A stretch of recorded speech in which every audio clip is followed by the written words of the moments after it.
Bien, hermanos, estamos listos ya.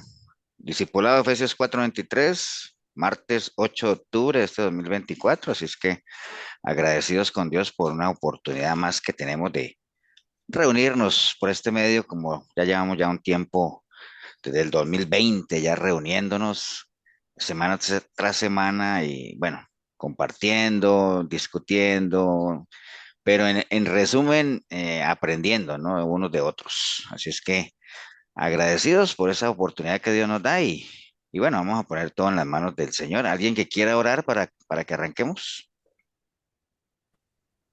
Yo, pastor, si quiere. Eso, Juanpa. Bien. Bueno, bendito Padre Celestial, alabado y bendecido sea tu nombre en esta noche que nos permites compartir aquí, Señor, como hermanos en el discipulado. Te damos las gracias, Señor, y te pedimos por favor que nos permitas aprender, como decía el pastor, de cada una de estas enseñanzas, sacarles provecho para nuestra vida personal y que las pongamos en práctica, Señor. Eso es lo fundamental. Te pedimos por favor por cada una de las familias acá representadas y bueno, también como decía el pastor ahora, con estas fuertes lluvias que están cayendo, si por una u otra razón alguna persona o familiar de los que estamos aquí, Señor, se ven afectados, te pedimos también por ellos y te pedimos que los saques adelante, Señor. Todo lo ponemos en tus santas manos y una vez más te damos las gracias en el nombre de nuestro Señor Jesucristo. Amén. Amén, muchas gracias, Juan Pablo. Sí, también las personas que están enfermas, Amén. ¿no? Sabemos que siguen todavía algunos delicados de salud ahí en el hospital de niños. Está saturado el hospital de niños, así es que no dejemos de orar también por todos esos chiquitines que están ahí en el hospital. Bien, vamos a arrancar, ¿no? Entonces, ustedes saben que, bueno, hay temas en los cuales uno insiste más que en otros, ¿no? Y, por ejemplo, ya en la iglesia, ya cuando yo les digo que Dios se mueve, la intencionalidad de Dios se mueve en dos pilares, ya ustedes la deben de saber. Los tres elementos que siempre les aconsejo, tres elementos claves en nuestro caminar cristiano. ¿Me acuerdan que firmeza? ¿Cuál era la otra? ¿Los otros dos? Constancia, Ujú. Y la firmeza y constancia nos da Crecimiento. crecimiento. crecimiento. Entonces, eso es clave, ¿no? O sea, la firmeza, la constancia, el crecimiento. Si hay algo que adolece en las iglesias son las tres. Básicamente, porque no hay crecimiento, obviamente, si no hay perseverancia y no va a haber perseverancia si no hay firmeza, ¿no? Entonces, y uno sabe que no hay perseverancia porque, bueno, las cosas del Señor, desafortunadamente y tristemente, son muy susceptibles a que los procesos se interrumpan casi que sin esfuerzo, ¿no? O sea, la gente deja las cosas del Señor de una manera muy fácil, ¿no? O sea, es complicado engancharlos o que se enganchen, pero es tan sencillo y tan fácil que se desenganchen, ¿no? O sea, precisamente porque falta firmeza, perseverancia y obviamente no hay crecimiento. Nosotros, obviamente, me imagino que todos los que estamos aquí, yo, en todo el caminar cristiano, hemos conocido mucha gente que a lo mejor inició con nosotros, a lo mejor inició antes que nosotros. Es más, puede haber gente que nos haya llevado al Evangelio o que nos haya instruido en alguna etapa de nuestra vida y que hoy ya no están en los caminos del Señor. Y eso es algo que pues entristece, obviamente, porque pues uno sabe, el conocimiento nos da responsabilidad y también el conocimiento nos deja ver cuál es el destino para una persona que decide caminar apartada del Señor, ¿no? Entonces, vamos a estar hablando hoy de un tema está muy relacionado a eso. Voy a compartir en la pantalla. Ustedes me avisan si la ven, ¿no?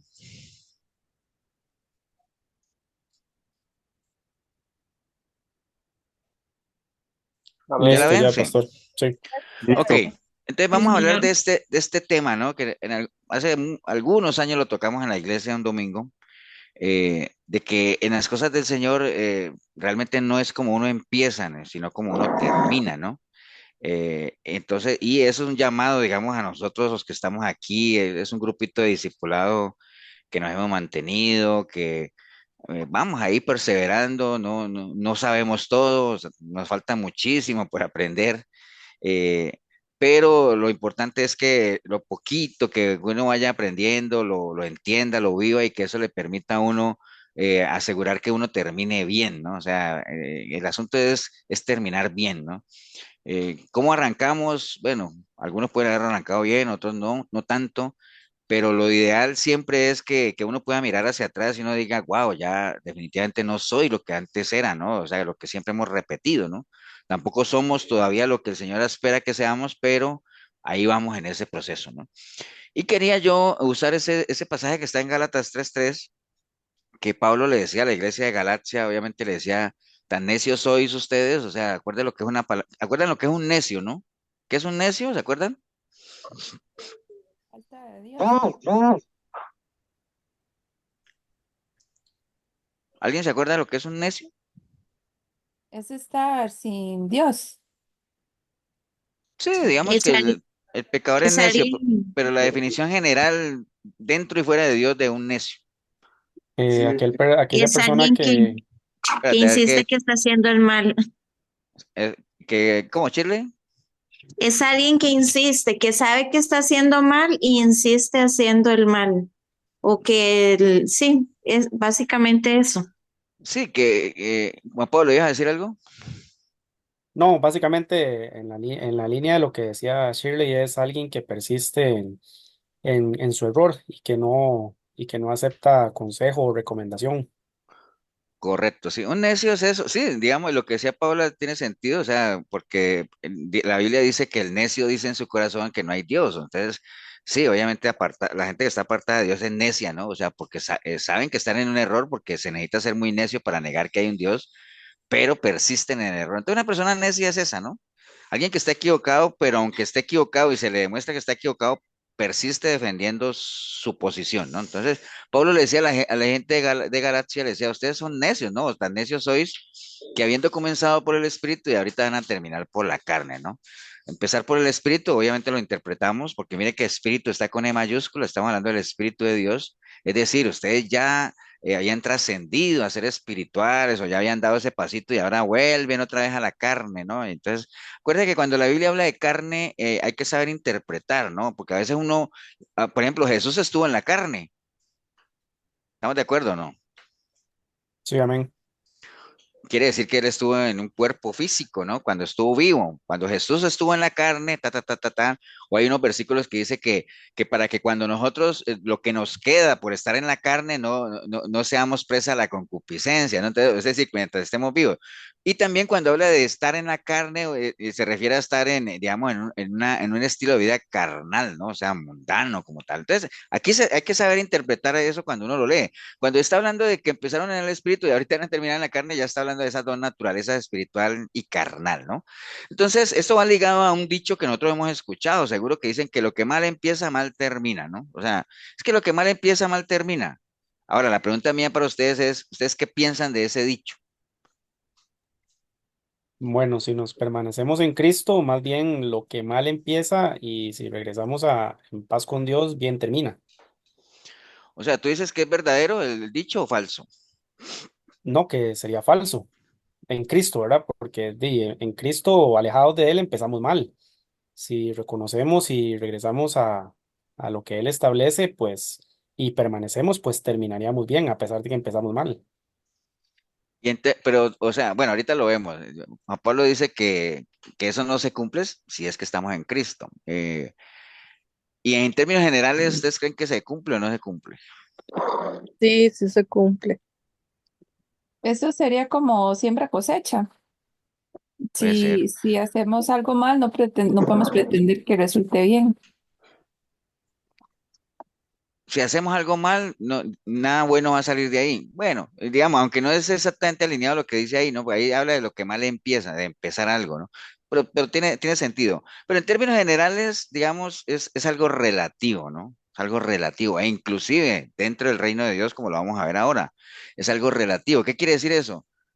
Que no necesariamente todo lo que empieza mal termina mal, porque de seguro que ustedes han visto tanto dentro o fuera del reino de Dios, cosas que han empezado mal y de pronto en el camino se han compuesto y han terminado bien, o cosas que han empezado bien y en el camino se han desviado y han terminado mal, o cosas que han empezado bien y han terminado bien, o cosas que han empezado mal y han terminado. Entonces, de todas las combinaciones que ustedes quieran, se pueden,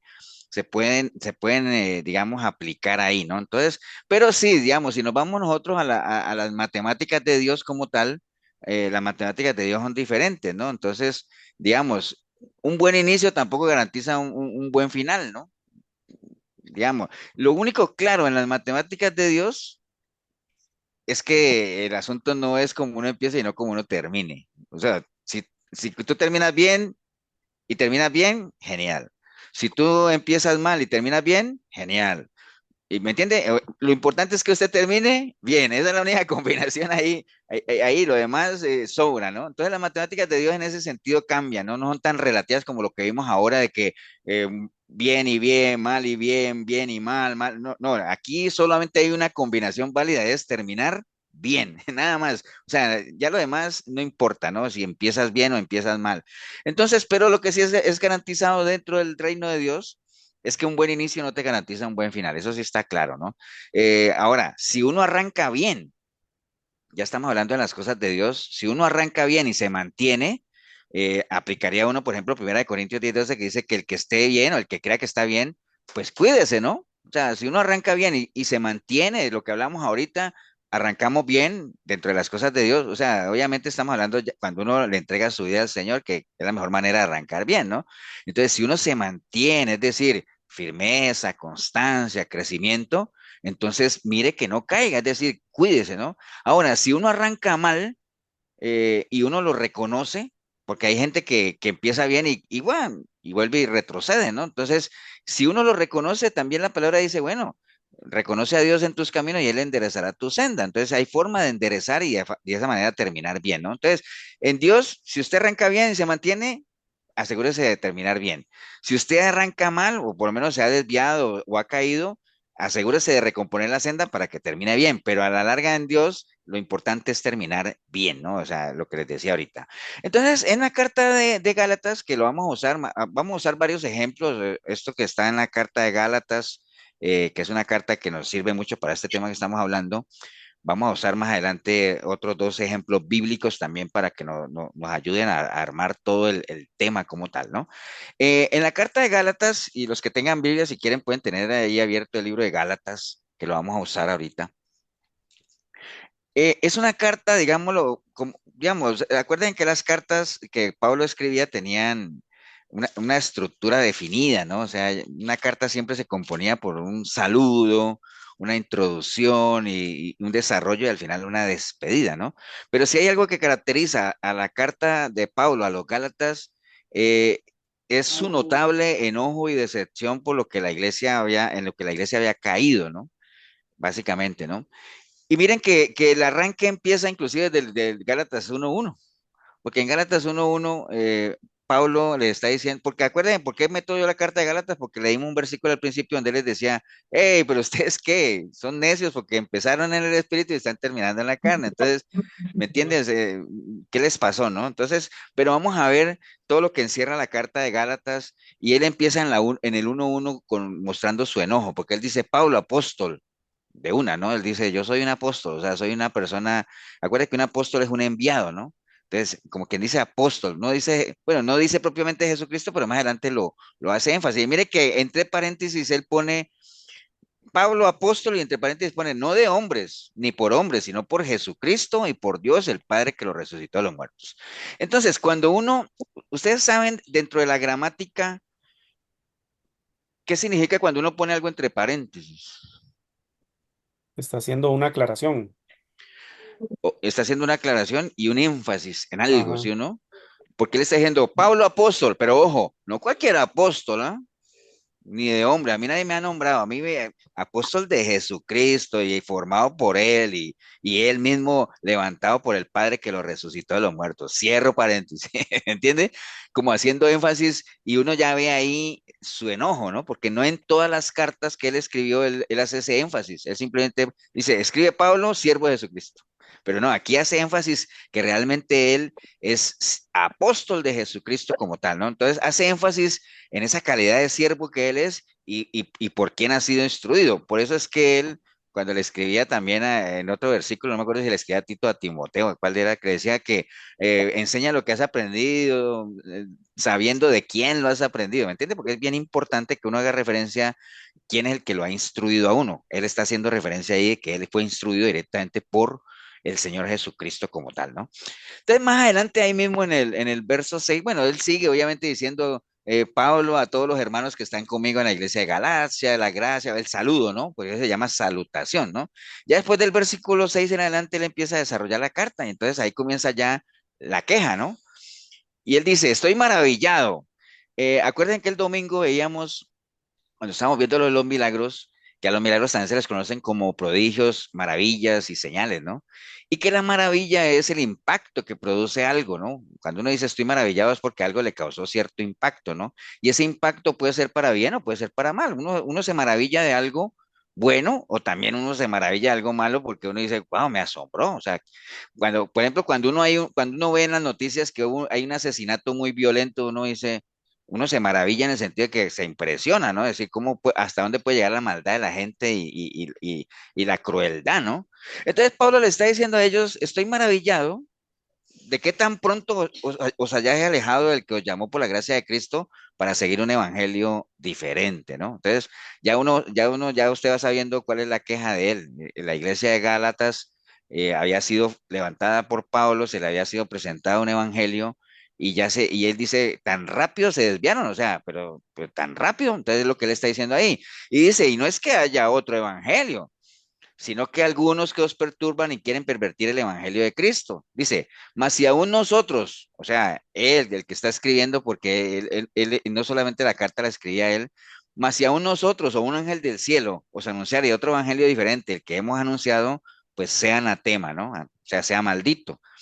Como antes hemos dicho, también ahora lo repito, si alguno os predica diferente evangelio del que habéis recibido, sea anatema.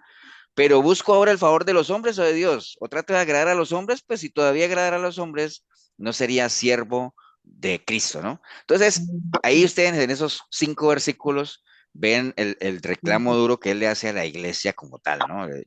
Ya vamos por ahí, ¿no? Y entonces, de ahí sigue obviamente hablándoles a ellos y él comienza desde el versículo 11 como a defender su ministerio y lo extiende al capítulo 2.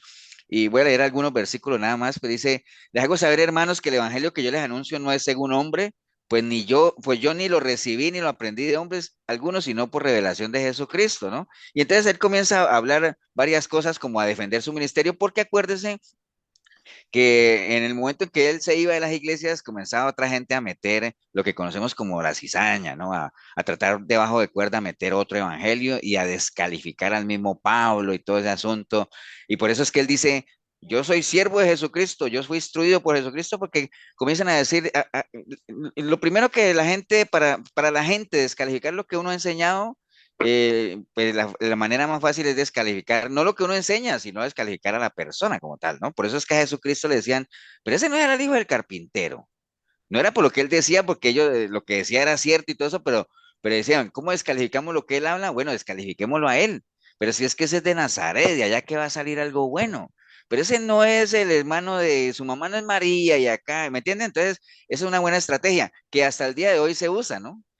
¿Cómo hace un político para bajarle el piso a otro político? Comienza a escarbarle la vida y a descalificarlo a esa persona como tal, ¿no?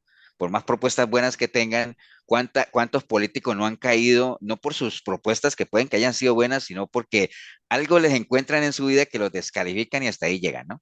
Entonces, Pastor, sí. y también Pablo tenía el testimonio de que él llevaba preso a los creyentes, a mujeres y hombres. Entonces, decían Ujú. cómo este hombre viene a hablarnos si él perseguía a los cristianos. Entonces, ese testimonio a veces también lo azotaba a él, sí. Sí, pues también, digámoslo así, pero bueno, pero ya digamos, él en las iglesias cuando él la levantaba, él siempre contaba su testimonio. Él nunca ocultó lo que él era, ¿no? De hecho, lo usaba lo que él era, precisamente para que la gente viera el cambio que podía ocasionar o producir en una persona cuando tenía un encuentro personal con nuestro Señor, ¿no? Era algo que él usaba generalmente, ¿no? Entonces, digamos que en el capítulo 1 él sigue defendiendo su ministerio, en el capítulo 2 también, porque por allá en el capítulo 2:6 dice, pero los que tenían, mire lo que dice en el 2:6, dice, pero de los que tenían reputación de ser algo, los que hayan sido en otro tiempo, nada me importa, Dios no hace acepción de persona, a mí pueblos de la reputación nada nuevo me comunicaron, ¿no? Antes, por el contrario, como vieron que me había sido encomendado el evangelio de la incircuncisión, como a Pedro el de la circuncisión, ¿ustedes saben qué quiere decir? ¿En qué se diferencia el evangelio de la incircuncisión al evangelio de la circuncisión? Uno es para el pueblo judío y otro es para los que no son judíos, es decir, los Ujú. que se Sí. denominan. El de Ajá. la circuncisión encomendado a Pedro, Pedro, vaya a hablarle a los judíos, y el de la incircuncisión a Pablo, vaya a hablarle a los gentiles. Entonces, pero él lo que está diciendo es eso, ¿no? Que a él nadie le enseñó nada. Pues el que actuó en Pedro para el apostolado de la circuncisión, actuó también en mí para los gentiles. Como quien dice, el que actuó en Pedro, o sea, el Espíritu Santo, también actuó en mí para los dos lados. Entonces, Dios no hace acepción de personas. Entonces, él está defendiéndose él. Porque acuérdense que, ¿quiénes eran los que trataban de bajarle el piso a Pablo?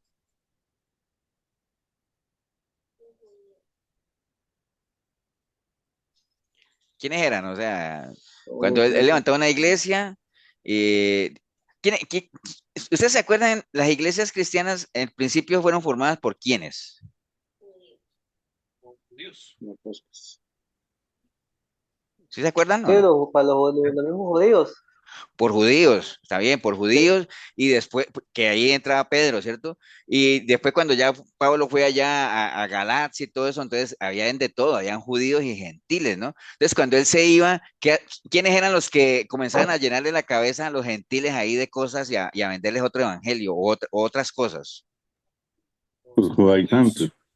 Los mismos judíos, ¿cierto? Porque ellos decían, sí, sí, está bien que ustedes hayan recibido a Cristo, pero ustedes tienen que circuncidarse. Y entonces comenzaba otra vez, entonces comenzaba Pablo otra vez a tener que justificarse con ellos, decir, vea, yo soy el de la circuncisión, y ambos tenemos el Espíritu Santo, y eso no, bueno, todo esa, él tenía que, eso era, a los apóstoles les pasaba como cuando uno va a acampar por allá a un lugar donde hay muchos zancudos, entonces usted mata a uno y usted mata a un zancudo en la pierna izquierda y ya le han parado tres en la pierna derecha, ¿no?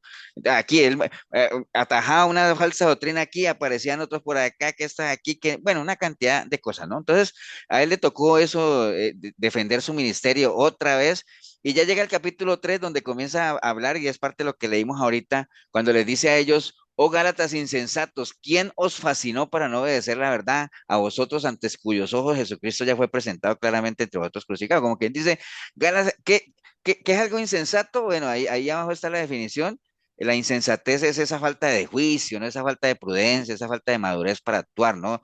Eh, Insensatez es la falta de sensatez y la sensatez es responsabilidad, buen juicio y todo eso. La insensatez es todo lo contrario, ¿no? Entonces le dice a ustedes Gálatas irresponsables, pues cambiándole la palabra. O Gálatas irresponsables, ¿no? Pero ¿quién nos fascinó? ¿Qué es fascinar?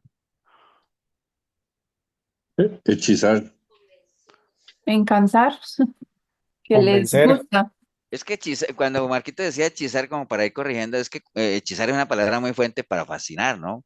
Porque hechizar, digamos, hechizar es malo, ¿no? Porque yo le digo a ustedes, ¿es malo que uno sea hechizado? ¿Sí o no? Sí, Sí, Ahora les pregunto, ¿es malo que uno sea fascinado? no. Pastor, Depende de quién lo Bueno, sí, fascine, ¿no? depende de qué o este, sí, quién. Eso. dicho en Porque, tico, perdón, pastor, ¿Mm? dicho en tico es como que hubiera dicho quién los endulzó. Eso, algo así, ¿no? Entonces, yo les diría, ¿y que a uno lo endulcen es malo? Depende, pastor, quién lo endulce a uno. Ah, bueno, está bien. Es como la seducción, ¿no? Seducir es malo, depende. depende de quién lo seduzca a uno. Pastor, ¿y cómo es eso? ¿Por qué? Porque es que, por Sí, ejemplo, Jeremías, ¿qué decía Jeremías, Juan Pablo? sí, que él no se podía, o sea, parafraseando, ¿verdad? Que él no se podía resistir a la palabra, que él había sido seducido por ella. Exacto. Entonces, la seducción, la fascinación y todo eso, ¿qué es fascinar? Dice ejercer una persona, una cosa, una atracción irresistible en alguien por sus cualidades extraordinarias. Entonces, uno puede ser fascinado por el Señor, ¿cierto que sí? Seducido por el Señor. pero hechizado ahí sí ya no aplica, ¿no? Pero entonces lo que le está diciendo a los Gálatas es, hey, ustedes irresponsables, ¿quién los fascinó? Es decir, ¿quién los endulzó? ¿Quién los convenció para no obedecer a la verdad, ¿no? A vosotros, a ustedes que ya se les había presentado el Evangelio de Cristo cuando él levantó la iglesia. Acuérdate que él levantó la iglesia, se fue y ya después comenzó la gente por debajo, ¿no? Entonces ese es el reclamo que él hace en el 3:1. Y después ahí en adelante empieza a hablar, ¿no? Dice en el 3:2, esto solo quiero saber de vosotros, ¿recibiste el Espíritu por las obras de la ley o por el oír con la fe? Las obras de la ley, acuérdese que las obras de la ley es todo lo que los judaizantes hacían o los judíos practicaban, ¿no? La circuncisión, el ayuno, el diezmar, todo eso son obras de la ley, ¿no? Que ellos querían que la gente, los gentiles, tenían que hacerlas, y ya Pablo les había dicho, no, ya no es por obras de la ley, ahora es por fe. Entonces, tan necios sois que comenzaron en el espíritu y terminaron en la carne, que fue lo que leímos ahora. Dice, ¿tantas cosas habéis padecido en vano? Si es que realmente fue en vano, ¿no? Aquel pues que os suministra el Espíritu y hace maravilla entre vosotros, ¿lo hace por las horas de la ley o por el oír con fe? ¿Me entiendes? Entonces vuelve otra vez él a repetirles algo que él mismo dice, pero si a usted ya esto se le había sido presentado, ya eso ya se lo habíamos dicho, ¿no? ¿Me entiende? Entonces, y ahí en adelante viene y les habla del pacto de Dios con Abraham, le habla del propósito de la ley y todo eso, ¿no? Y más adelante en el 3:26 dice, pues todos sois hijos de Dios por la fe en Cristo Jesús, porque todos los que habéis sido bautizados en Cristo, pues en Cristo estáis revestidos. Ya no hay judío ni griego, no hay esclavo ni libre, no hay varón ni mujer, porque todos vosotros sois unos en Cristo, ¿no? Y después viene el 4:1 donde les dice, si vosotros sois de Cristo, ciertamente el linaje de Abraham soy y herederos según la promesa. Dice antes de terminar el 3, ustedes son herederos. Pero les dice, pero también les digo que si el heredero es un niño, nada difiere del esclavo, ¿no? Aunque sea señor de todo, ¿no? Entonces, eso es un lenguaje muy conocido. Todos sabemos que cuando a un niño le dejan una herencia, él no puede disponer de ella, él tiene que tener un tutor hasta que crezca, ¿no? ¿Me entiendes? Entonces, desde el punto de vista natural uno lo entiende. Desde el punto de vista espiritual, nosotros hemos heredado promesas, pero para poder asumirlas, para poder disfrutarlas de una manera responsable, tenemos que crecer, tenemos que madurar, no podemos ser niños en Cristo, ¿no?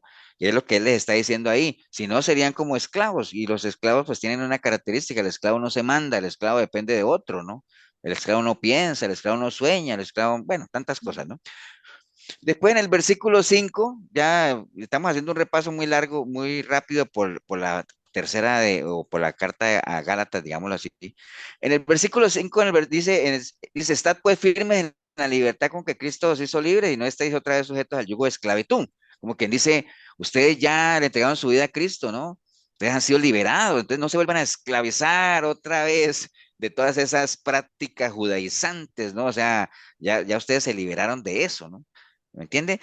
Más adelante en el versículo 6 dice, porque en Cristo Jesús ni la circuncisión vale ni la incircuncisión. O sea, ya sabemos que es la circuncisión y la circuncisión, sino la fe que obra por el amor. Vosotros corríais bien, dice, ¿quién os estorbó para no obedecer a la verdad?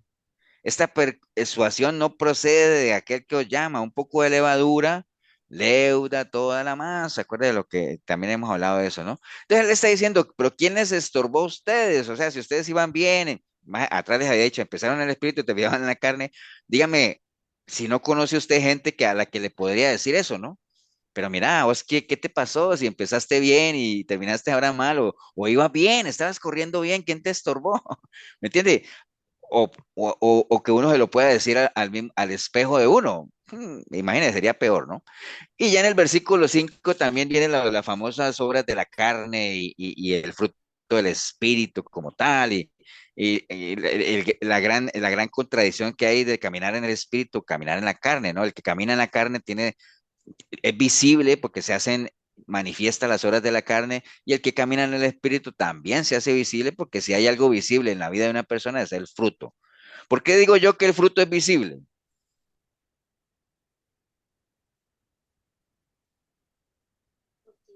Porque es el testimonio. Sí, digamos que el testimonio es un fruto, porque digamos, ustedes lo podrían llevar en el paralelo natural, ¿qué podríamos decir?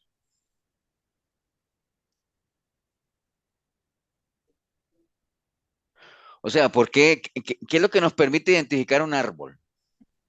Bueno, no a El todos, pero a fruto. la La mayoría, ¿no? semilla, ¿no? los frutos, ¿no? O sea, cuando usted ve un árbol y usted ve tremendos mangos ahí, dice, uy, ese árbol es de mango. Uy, ese es de guayaba, por los frutos, ¿cierto? Porque son visibles. En la vida de uno, lo que es visible te permite decir si esa persona está caminando en el espíritu o está caminando en la carne, ¿no?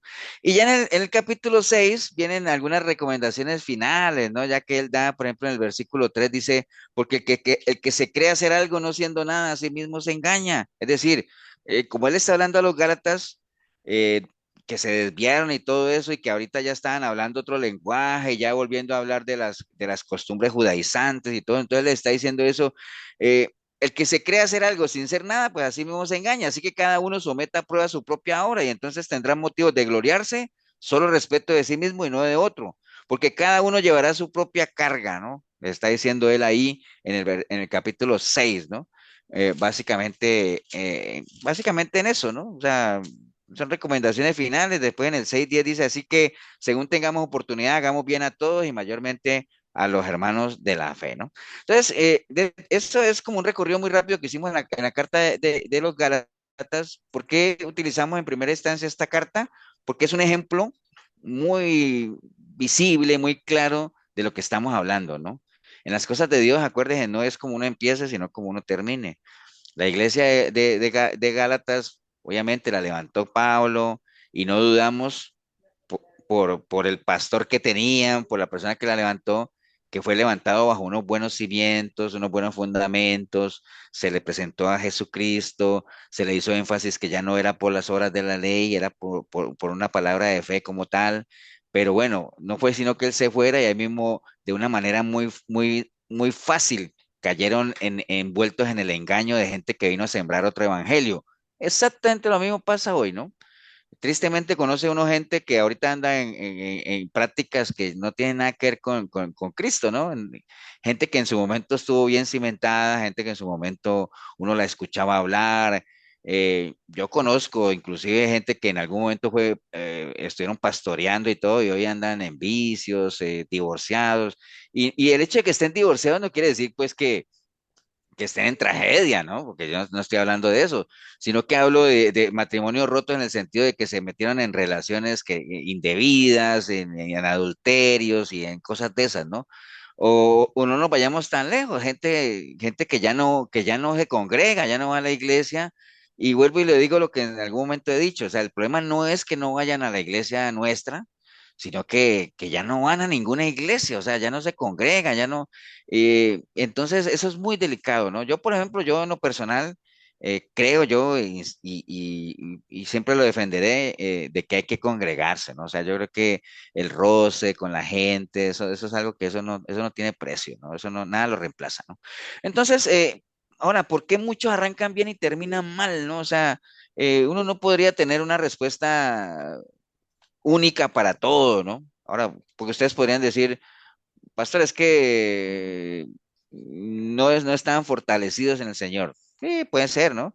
Pero realmente, digamos, hay casos muy particulares, ¿no? Y cada persona puede tener su razón. Yo me acuerdo, y marqué eso ahí como en color fosforescente, porque una vez yo a veces llamo a la gente así, ¿no? Les pongo un mensaje, gente que yo no he vuelto a ver.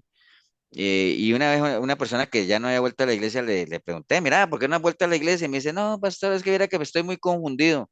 Y yo digo, pero bueno, pues si estás confundido, más deberías de ir, ¿no? Entonces, cada persona tiene su razón, ¿no? Algunas válidas, algunas entendibles, ninguna justificable como tal. Pero si uno ve algunos personajes bíblicos, cada uno tuvo sus razones, ¿no? Por ejemplo, en el caso de Adán y Eva, ¿no? Lo que veíamos el domingo de los capítulos 1, 2 y 3 de Génesis, Adán y Eva lo tenían todo, ¿no? Todo marchaba bien, dice que ellos caminaban con Dios, eran amigos de Dios, hablaban con Dios, pero aún así desobedecieron, ¿no? Entonces, ya sabemos la historia de Eva, ¿no? Eh, Pablo menciona a un servidor de él, un estrecho colaborador de él que se llamaba Demas, cuando dice que esta persona empezó a amar las cosas del mundo, ¿no? Entonces, también tuvo sus razones de irse apartando, ¿no?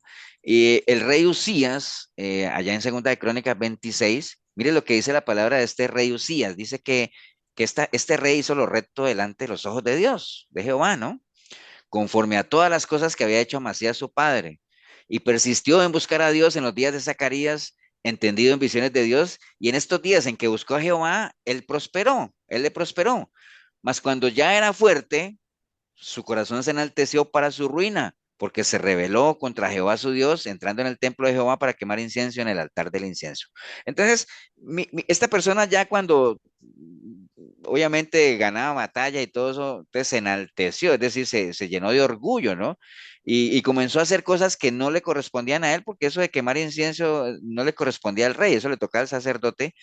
Y entonces, pero como él decía, estaba enaltecido yo puedo hacerlo todo, porque es que yo, ¿me entiende? Entonces, eh, cada entorno es diferente como tal. A la larga las consecuencias son las mismas, porque apartarse de Dios, pues al final la consecuencia es la misma, pero no hay una razón general, ¿no? O uno podría envolverlo en un entorno de que realmente la gente no termina de creer del todo, como hablábamos el domingo, esto de creer en el Señor, pues es primero es una decisión personal, porque es una cuestión de creer o no, ¿no? El que no quiere creer no cree, ¿no? Y el que no quiere crecer no crece, y el que no quiere perseverar no persevera, y el que no quiere tener, digamos, firmeza pues no, tampoco la va a tener, ¿no? O sea, no es algo que uno puede inyectar ni tampoco comprar, ¿no? Pero bueno, de que hay casos, los hay casos, tal cual como le pasó a la iglesia de Gálatas. Eso de que le pasó a la iglesia de Gálatas, perfectamente aplicable a muchas iglesias hoy en día, ¿no? Es más, casi que la gran mayoría de las iglesias en algún momento fueron buenas iglesias.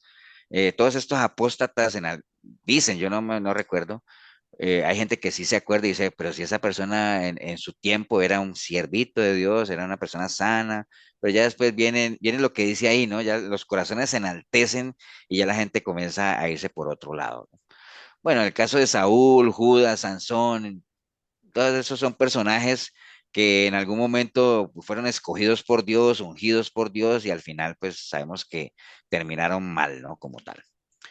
Ok, está claro el ejemplo de Gálatas, ¿no? De la iglesia de Gálatas, la queja de Pablo, porque él, que no solamente pasó con la iglesia de Gálatas, ¿no? Cae con todas las iglesias, pasaba lo mismo, él tenía que lidiar con los judaizantes ahí que querían pues moverle todo lo que él había enseñado. Las cartas primera, segunda y tercera de Juan también, Juan le está escribiendo a la iglesia en general, pero digamos que, ¿ustedes saben de qué iglesia era pastor Juan? Juan,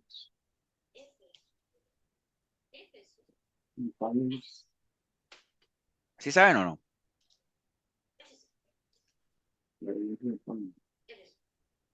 ¿No saben?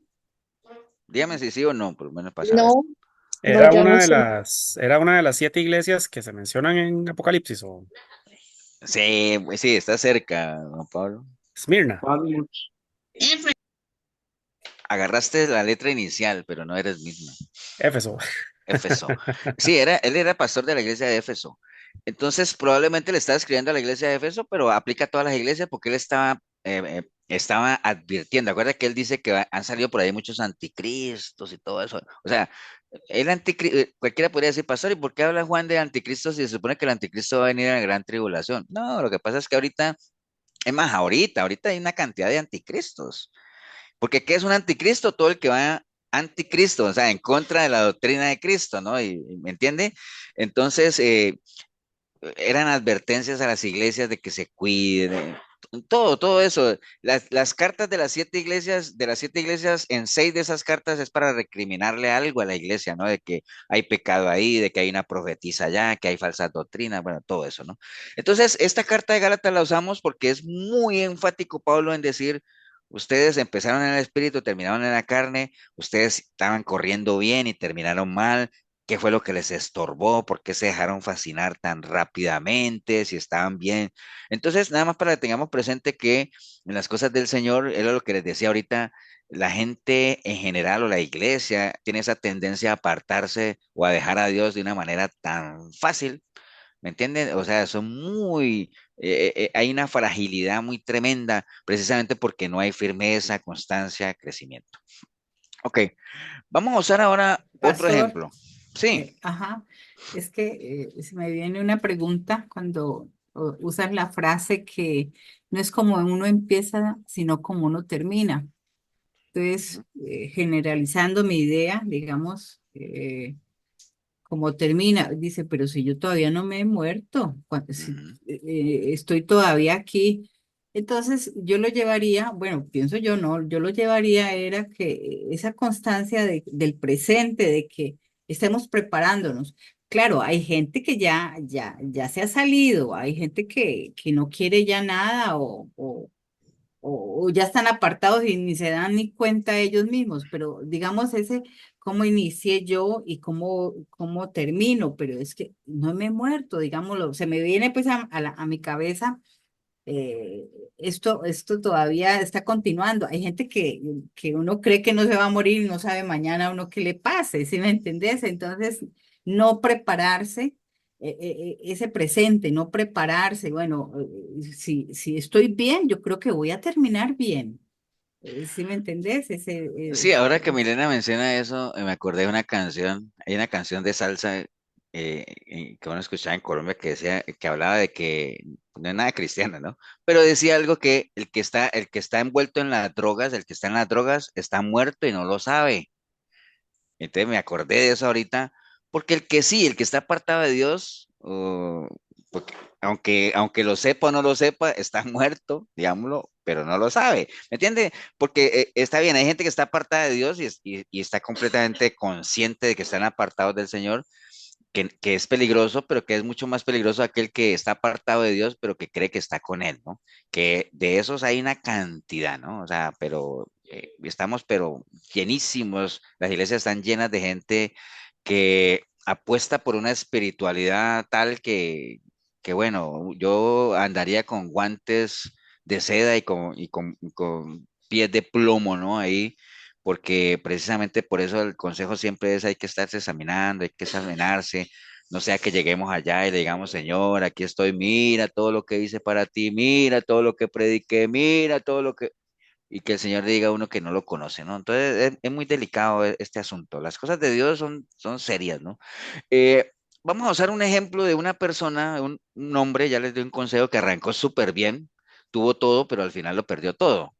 Muy fácil de saber quién es, ¿no? El que sepa no diga nada, el que no sepa, dígalo.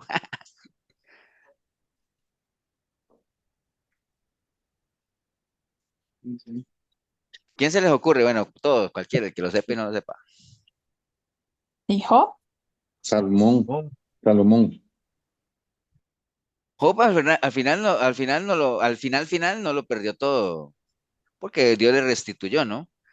Bueno, Pero sí. sí, Salomón, vamos a hablar de Salomón, que ese tuvo, es que Job, digamos, Job tuvo riqueza, sí, pero es que esta persona, Salomón, tuvo riqueza, fama, sabiduría, mujeres, bueno, de tanta cosa que tuvo, ¿no?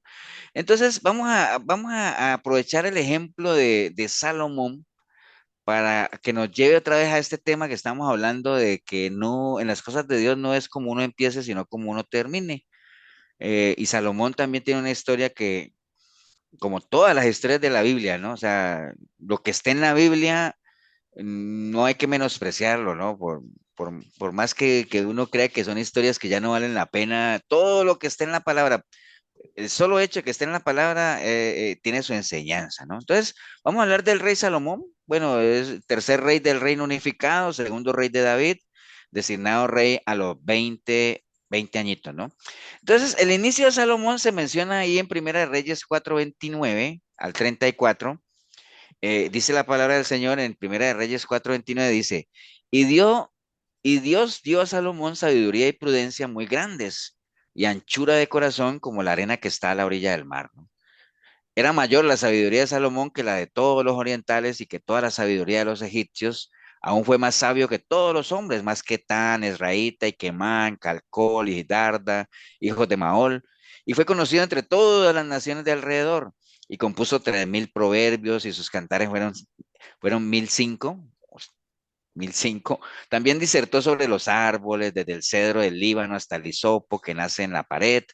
Asimismo, disertó sobre los animales, sobre las aves, sobre los reptiles y sobre los peces, y para oír la sabiduría de Salomón, venían de todos los pueblos y de todos los reyes de la tierra, a donde había llegado la fama de su sabiduría. Entonces, imagínese este arranque de Salomón.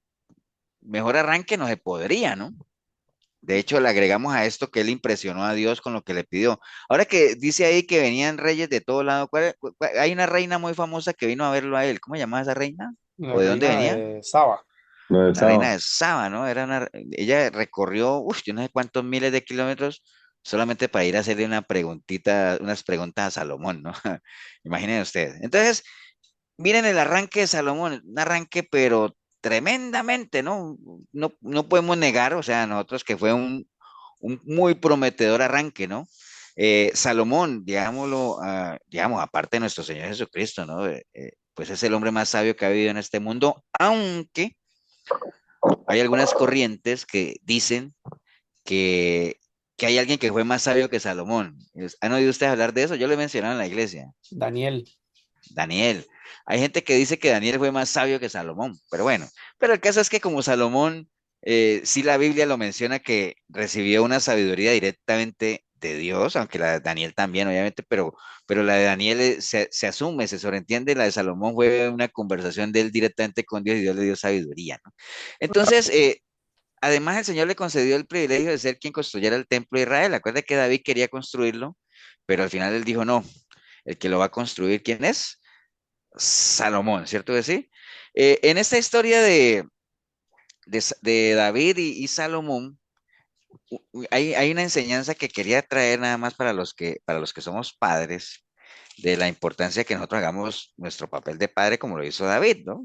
David cuando iba a morir, en Primera de Reyes 2:1, dice que llegaron los días en que David había de morir y ordenó a Salomón su hijo diciendo, yo sigo el camino que todos en la tierra, o sea, me voy a morir. Esfuérzate y sé hombre.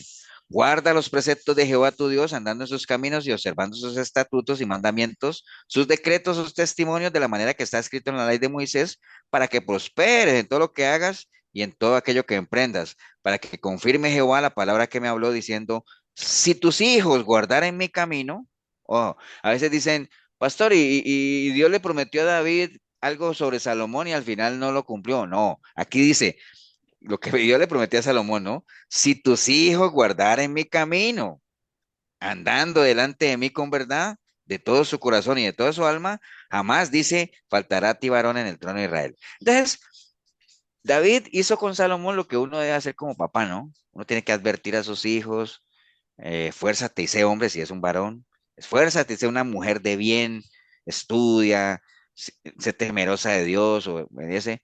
Y ya los hijos verán qué es lo que hacen, como le pasó a Salomón, ¿no? Nosotros ya, yo no necesito contarles toda la historia para saber que Salomón empezó bien, y entonces uno diría, pastor, ¿y cómo terminó? Bueno, ya todos conocemos que Salomón no terminó muy bien, ¿no? A pesar de todo lo que le dijo David como tal, ¿no? Entonces, ve, ahí estaba el versículo y lo voy a buscar en la Biblia. Entonces, empezó muy bien Salomón, obviamente tenía todo para haber sido el mejor rey de la historia, tenía sabiduría, tenía poder, tenía riquezas, fama y todo eso, pero ya en Primera de Reyes, capítulo 11, del 9 al 11, menciona cómo fue el final de Salomón, ¿no? Dice la palabra, y se enojó Jehová contra Salomón por cuanto su corazón se había apartado de Jehová, Dios de Israel, que se le había aparecido 2 veces y le había mandado acerca de esto que no siguiese a dioses ajenos, mas él no guardó lo que le mandó Jehová, y dijo Jehová a Salomón, por cuanto ha habido esto en ti, y no has guardado mi pacto y mis estatutos que yo te mandé, romperé de ti el reino y lo entregaré a tu siervo. Entonces, ese fue el final, ya vimos el prometedor inicio de Salomón, y estamos viendo cómo terminó, ¿no? ¿Cómo terminó? Pues que Jehová se enojó con él, eh, y obviamente la Biblia nos narra, y ahorita lo vamos a ver, toda esa cantidad de errores que cometió Salomón, que también tuvo aciertos, ¿no? O sea, no es que todo lo de Salomón fue malo, pero acuérdese, ¿cómo es qué es lo que les he dicho, de qué se trata? Cuando yo les digo, no todo lo que Salomón hizo fue malo, también se jaló sus tortas, pero al final de cuentas, ¿cómo se llama de lo que les estoy hablando? Al final de cuentas, en las cosas de Dios, ¿quién completa la frase? No se trata de cómo empecemos, sino cómo terminemos. Exacto. No se trata de cómo empecemos ni de los aciertos que hemos hecho, porque hay un versículo en la Biblia que dice que el día que el justo pecare, toda su justicia anterior no le será tomada en cuenta porque el alma que peca muere, ¿no? ¿no? Y muchas veces en la iglesia puse el ejemplo de cuando uno llega a una empresa y uno lleva su currículo y aquí está toda mi trayectoria laboral y yo lo que yo hice, vean, en el 2000 trabajé aquí, en el 2004, en el 2007, aquí está toda mi experiencia laboral y entonces todo ese pasado a uno le sirve y le abona puntos para que lo contraten, ¿cierto? Pero en las cosas de Dios lo que él dice es, no, el día que el justo peque, todo ese currículo de cosas buenas que hizo no le será tomado en cuenta, ¿no? Si usted pecó, muere, ¿no? ¿Me entiende? Como también el día que el pecador se arrepienta, su pecado anterior no le será estorbo. El que peca y se arrepienta alcanza misericordia, ¿no? Todo eso está escrito como tal. Entonces la Biblia nos narra todos esos aciertos y errores que no solamente de Salomón, sino de todos los siervos. Nos narra el pecado de David y también nos narra la restauración de David y cómo David, después de ser un pecador con todo lo que hizo, pasó a tener un corazón perfecto para con Dios, ¿no? ¿Y por qué? ¿Por qué nos muestra la Biblia todo eso? Precisamente para que nosotros sepamos que los grandes siervos, para uno ser gran siervo de Dios, no necesita uno ser infalible, ¿no? Nosotros tenemos nuestras fortalezas, tenemos nuestras debilidades, tenemos las armas para combatir todo eso. Por eso es que decía que ¿se acuerdan de Elías? Que Elías salió corriendo porque lo perseguía Jezabel y con todo el poder que Dios le había mostrado. Y uno decía, ¿pero por qué? Después Santiago dice que es que Elías era una persona que tenía lo mismo, era una persona común y corriente que tenía nuestras propias temores y miedos también, ¿no? Entonces, en la memoria podría quedar que Salomón pudo haber sido un buen rey con ese arranque que tuvo, tremendo, pero lo que queda registrado en la historia es que Dios se enojó con él porque desobedeció, ¿no? Entonces, eso lo podemos aplicar a nuestra vida personal también, ¿no? O sea, para muchos uno puede ser buena persona, para otras personas no, ¿me entiendes? Porque nosotros no somos monedita de cuero para quedarle bien a todo el mundo, tenemos amigos, los que estamos aquí, usted tiene sus amigos, y probablemente tenga más enemigos que amigos, porque los amigos cuesta conseguirlos, los enemigos los consigue uno gratis. Pero al final no importa lo que la gente piense, ¿no? Al final lo que importa es lo que Dios piense de uno, ¿no? Cómo uno está viviendo delante de la presencia de Él, ¿no? O sea, eso es lo que verdaderamente importa, ¿no? Entonces, vamos a Pastor, enfatizar dos ajá, antes errores de que, básicos que Salomón cometió, ¿no? pastor, antes Sí, de que enfatice, eh, resulta que aquí leyendo lo que acabas de leer de Salomón, le prometió algo, ¿no? Su esto.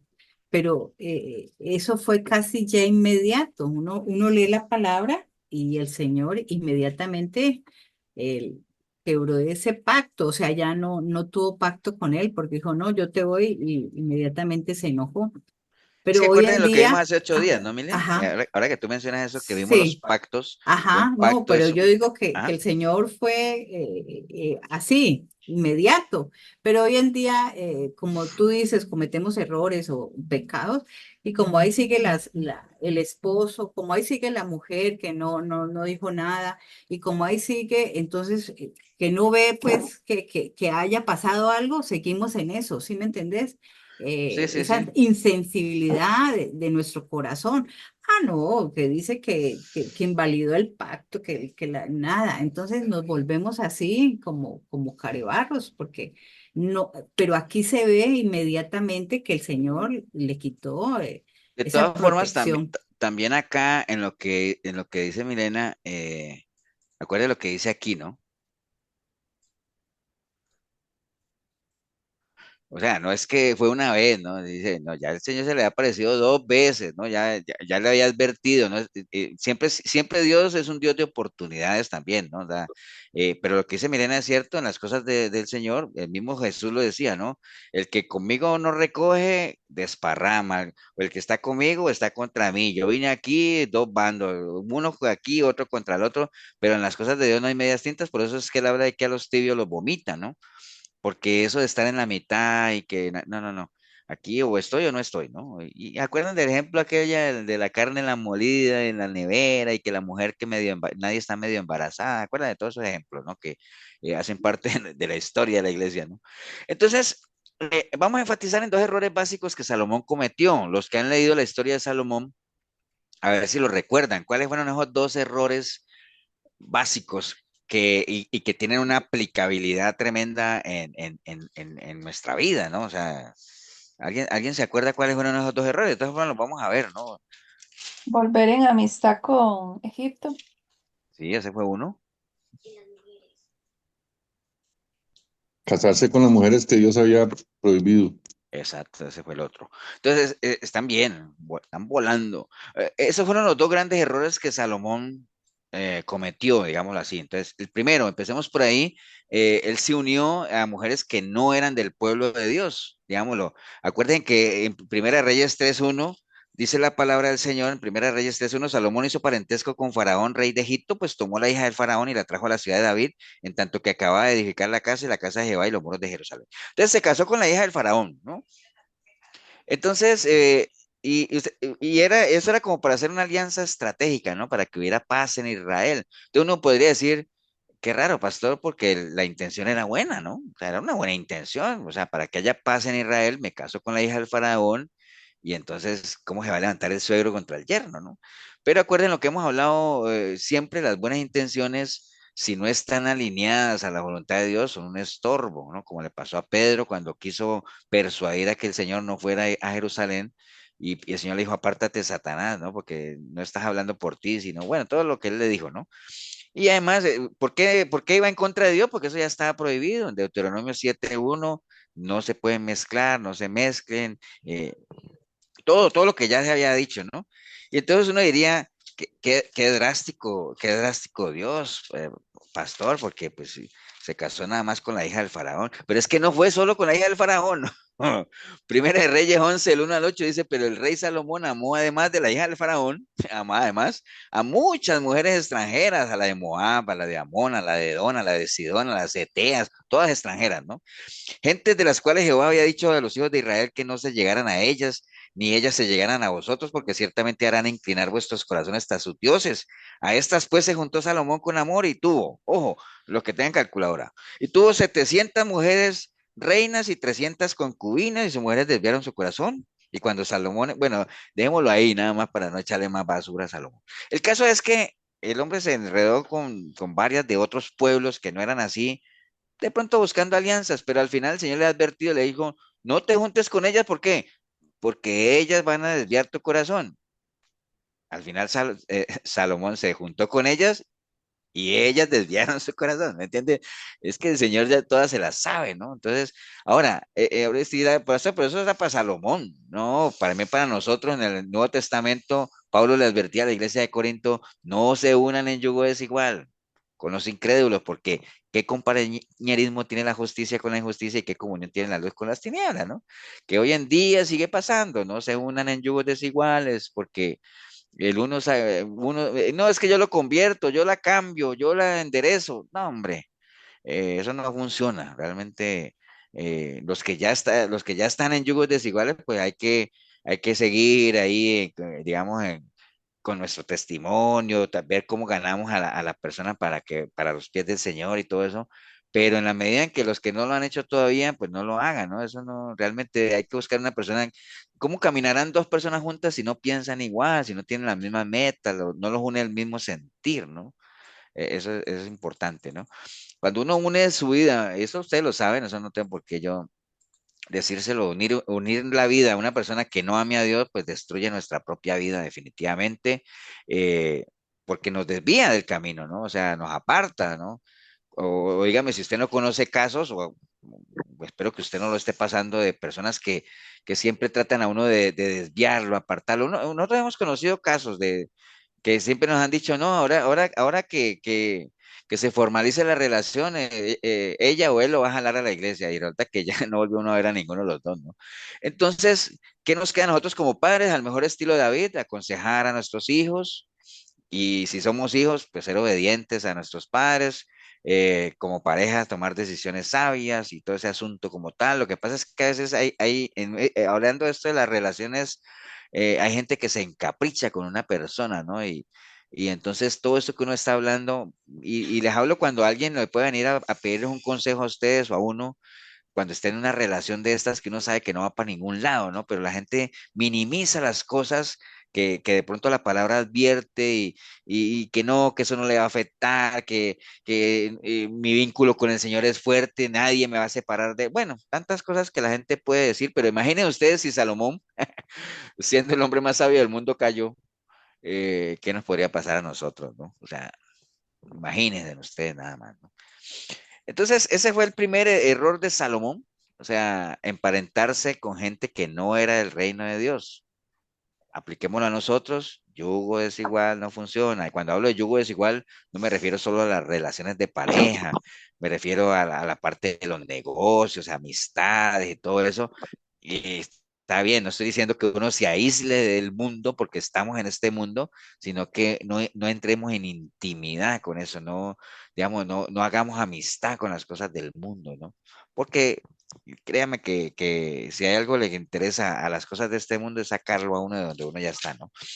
Y el segundo error fue lo que mencionaron también de volver a Egipto, ¿no? Que eso está en Primera de Reyes, capítulo 10 en el verso 28, ¿no? Dice la palabra del Señor, déjeme decir, yo tengo el versículo ahí, no. Dice, y traían de Egipto caballos y lienzos a Salomón, porque la compañía de los mercaderes del rey compraba caballos y lienzos. Y venía y salía de Egipto el carro por 600 piezas de plata y el caballo por 150, y así los adquirían por mano de ellos todos los reyes de los Eteos y de Siria, ¿no? Entonces, Egipto era un aliado, un buen aliado de Salomón, no solamente porque estaban emparentados, sino porque había mucho comercio entre ambos, ¿no? Entonces negociaban caballos, negociaban, bueno, tantas cosas, y no dudo que los caballos de Egipto eran buenos caballos, eran caballos de clase, buenos para la guerra, pero no es algo que uno podría entender, acuérdate, hay cosas que uno entiende, pero no justifica porque el pecado no se justifica, ¿no? Entonces, Salomón que empezó a mandar siervos a Egipto, dice que entraban, salían, entraban, entonces era un coqueteo tremendo y una relación tremenda con Egipto, ¿no? Eso es exactamente aplicable a nuestra vida, ¿no? Acuérdate que Egipto simboliza el mundo sin Cristo, el mundo de esclavitud, la mundanalidad, la pecaminosidad. Cada que hablamos de Egipto es eso, ¿no? Simbólicamente, ¿no? Entonces, así como Salomón entraba y salía de Egipto, ¿a cuánta gente cristiana o que se dice que es cristiana no le pasa que entran y salen de Egipto, ¿no? O sea, tienen su relación todavía con esa parte mundana, carnal, frecuentando cosas que a uno espiritualmente no lo edifican. ¿Me entiendes? O sea, eso hay que cuidarse, ¿no? Insisto, o sea, no es que uno se meta en una burbuja y no se relacione con nadie, pero eso, por eso es que la palabra cuando dice que si alguien viene con una doctrina diferente, no le digas bienvenido, ¿no? Entonces alguien por ahí decía, es que mi mamá es católica, entonces cuando llega a mi casa yo la hago sacada porque ella viene con otra doctrina. No, no está hablando de eso. Estamos hablando ya de intimar y prestar oídos y me entiende ya de comenzar en esa intimidad de ese tipo como tal, ¿no? Entonces, pero eso es básicamente entrar y salir de Egipto como tal, volver a esas andanzas que teníamos antes. eh, Hay cristianos, yo no sé si usted se ha topado con gente que dice que es cristiana y a veces se le siente su olor a licor o cigarrillo, todas las cosas porque no han salido de Egipto o están entrando y saliendo como tal, ¿no? O personas que ya no quieren ir a la iglesia, ya los fines de semana los agarran para otras cosas. ¿Me entienden? O sea, eso es lo que generalmente estamos viendo hoy y no es, insisto cada que digo esto porque creerán el pastor, y es que el cristiano no puede, uno que no vaya un domingo a la iglesia no se va a perder. Estamos de acuerdo, no se va a perder, pero hay gente que de los 4 domingos del mes va uno y los otros 3 hacen sus actividades y cosas que tienen, algunas justificadas, algunas otras no. ¿Me entiendes? O sea, es que no hay un balance como tal, ¿no? Entonces, eso ya es como ir y entrar y salir a su Egipto como tal, lo que le pasa a los cantantes que se dicen que se convierten. Yo a veces veo en el programa que tiene el pastor Tibor los lunes, cada rato pregunta, pastor, ¿y usted qué piensa de Daddy Yankee? Yo no sé por qué la gente anda tan preocupada de Daddy Yankee. Vea, aquí se los comentan. ¿Qué me importa Daddy Yankee? Porque Daddy Yankee es uno más de tantos cantantes que se han convertido y que hasta que uno no vea verdaderos frutos, uno no va a la gente que hable, para verdad es el tiempo y para verdad es el fruto que cada uno va a reflejar, ¿no? Pero cuántos casos de cantantes convertidos que vuelven otra vez a la música secular porque la música cristiana no da plata, ¿no? ¿Me Sí, entiendes? Entonces, ¿Mm? de hecho yo recuerdo, pastor, bueno, hace muchos años cuando uno estaba más joven y todavía andaba apartado de Dios, andaba pues en este tipo de conciertos y me acuerdo que también en esa época surgió este tipo de historias para el mentado Don Omar, Esa. que Don Omar en todo el concierto cantando puras barbaridades, pero De ahí había que cerrar con broche de oro de que él era cristiano, casi que haciendo una oración por todos los que estaban ahí. Entonces uno, hasta que Y no se... eso es un boom, ¿no? Porque, por ejemplo, yo no volví a escuchar nada de Farruko. Cuando Farruko se convirtió, eso fue un boom y que Farruko y Farruko. Y yo no volví a saber nada del buen Farruko. ¿Qué pasó?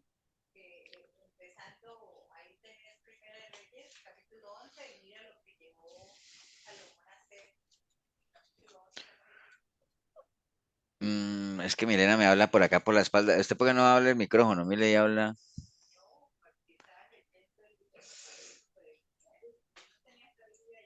Sí, por eso. Usted estaba leyendo el Primera de Reyes 10, 28, 29. Ah, bueno, ya dice que le lea el 11:1 y como mi esposa es la que manda, entonces lo voy a leer. Pero aquí entrenó, ¿no? Dice, pero el rey Salomón amó y además, pues ya lo habíamos leído, le dije,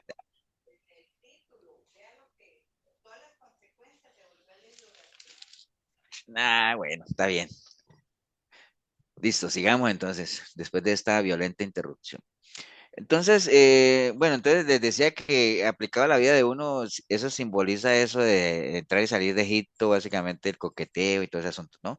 Entonces, no volvamos atrás, o sea, definitivamente la Biblia advierte que volver atrás, bueno, todos los que estamos aquí, miras cómo me hace falta poder abrir el este que no lo puedo abrir porque sale una cosa negra ahí. Eh, todos sabemos, todos los que estamos aquí sabemos lo difícil que ha sido, porque no ha sido fácil realmente salir de donde el Señor, de aquel lugar o de aquel estado en el que estábamos cuando no- estábamos apartados del Señor, ¿no? O sea, eso ha sido algo difícil, hemos avanzado, o sea, a algunos les ha costado más que a otros, hemos pagado un precio, hemos avanzado, amén o no. Entonces, qué triste es cuando la gente después de esfuerzo que ha hecho, pues deciden volver atrás, ¿no? O sea, por eso la palabra lo advierte de que, imaginen lo que dice ahí segunda de Pedro 20, dice, ciertamente si habiéndose ellos escapado de las contaminaciones del mundo, o sea, que ya lo hicimos nosotros, por el conocimiento del Señor y Salvador Jesucristo, porque es lo único que a uno lo saca de ahí, el conocimiento de nuestro Señor Jesucristo. Nada más lo saca de ahí. Por eso es que hemos visto casos de gente que va a un centro de restauración, va allá, están bien un añito mientras están en el tratamiento, después los sueltan a las calles y no duran 2 días afuera, ¿no? Caen otra vez y ensayan una y otra cosa, ensayan al mejor estilo de la mujer del flujo de sangre, ¿no? 12 años lidiando con una enfermedad y dice que cada día estaba peor hasta que buscó al que le podía salvar, ¿no? Entonces, ciertamente, hermanos, habiéndose escapado ellos de las contaminaciones del mundo por el conocimiento de nuestro Señor y Salvador Jesucristo, dice que enredándose otra vez en ellas son vencidos, su postrer estado viene a ser peor que el primero, ¿no? Porque mejor les hubiera sido no haber conocido el camino de la justicia que después de haberlo conocido, volverse atrás del santo mandamiento que le fue dado, pues les ha acontecido lo del verdadero proverbio, que el perro vuelve al vómito y la puerca lavada a revolcarse en el cielo. Entonces la advertencia es clara. A veces, si usted está caminando en el Señor y se vuelve atrás, dice la palabra que mejor le hubiera sido no haberlo conocido como tal, ¿no? Entonces, Salomón nos confirma algo a lo que le pasó a él, ¿no? Engañoso es el corazón, acuérdate de lo que hemos hablado, más que todas las cosas, ¿quién lo conocerá? Yo Jehová que escudriño la mente, que pruebo el corazón para dar cada uno según su camino, según el fruto de sus obras. Entonces, Salomón fue una persona que se confió de su corazón, digamos, de enredarse sentimentalmente, emocionalmente con otras cosas, creyendo que a lo mejor él podía tener el control, pero nada que ver, ¿no?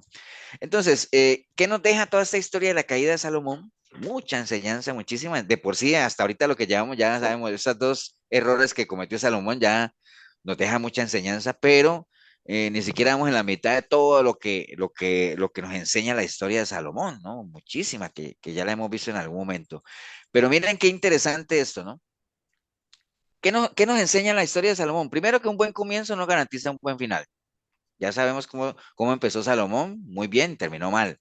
Imagínense que Salomón empezó pidiendo sabiduría y terminó mal por falta de sabiduría. Qué curioso, ¿ah? Empezó con mucha humildad porque acuérdate que el Señor le dijo, pídeme lo que quieras. Y él dijo, no, yo quiero sabiduría. Mucha humildad, ¿no? Entonces empezó con mucha humildad y al final terminó con mucha vanidad, ¿no? Como lo dice el libro de Eclesiastés, Acuérdate que el libro de Eclesiastés es como un diario de Salomón, una declaración de su experiencia, de todo lo probé, yo tuve esto, tuve aquí, tuve allá, todo lo que hay debajo del sol, yo lo experimenté y al final llegué a una conclusión de que todo es vanidad, ¿no? Entonces, empezó con mucha humildad, terminó con mucha vanidad, empezó amando a Dios y terminó amando a muchas mujeres, empezó construyendo el templo de Dios y terminó construyendo una cantidad de altares para todas sus esposas, ¿no? Entonces, un buen principio no garantiza un buen final. Eso es el ejemplo de Salomón que nos da ahí, ¿no? Y en él no se cumplió. Acuérdate que él escribió muchos proverbios, pero en él no se cumplió lo que él mismo escribió, que mejor es el fin del negocio que su principio. Imagínense, si él hubiera aplicado eso en su vida, él le hubiera asegurado un buen fin. ¿Por qué? Porque mejor es el fin que el principio, ¿no? Pero no lo aplicó a su vida, ¿no? Y entonces eso es algo que nosotros tenemos que lidiar todos los días, es una lucha de todos los días, ¿no? Tenemos que perseverar, mantenernos, crecer, ¿para qué? Para que nos aseguremos un buen fin del negocio. Ahora, no estoy diciendo que esto del cristianismo es un negocio. Bueno, a la larga sí, porque ¿qué es un negocio? Una definición de negocio es, me la estoy inventando, ¿no? Uno hace un negocio siempre por buscar un rédito, un beneficio, ¿no? Entonces uno está entrando en esta relación con el Señor precisamente porque nosotros queremos obtener lo que el Señor nos ha prometido, ¿no? Y para eso media pagar un precio y todo lo que ya sabemos que es parte de un negocio como tal. Ok, bueno, entonces, bueno, y lo que dice ahí es necesario siempre estar con la armadura de Dios y todo ese asunto, pelear la buena batalla para que lleguemos al final como Pablo decir, bueno, yo ya, ya la peleé, ya la gané, lo que me espera es la corona de justicia nada más, ¿no? Entonces, un buen principio no garantiza un buen final, como Salomón empezó haciendo cosas muy buenas, terminó haciendo cosas muy malas. Ahora, otra enseñanza que nos deja Salomón es que los dones no garantizan santidad.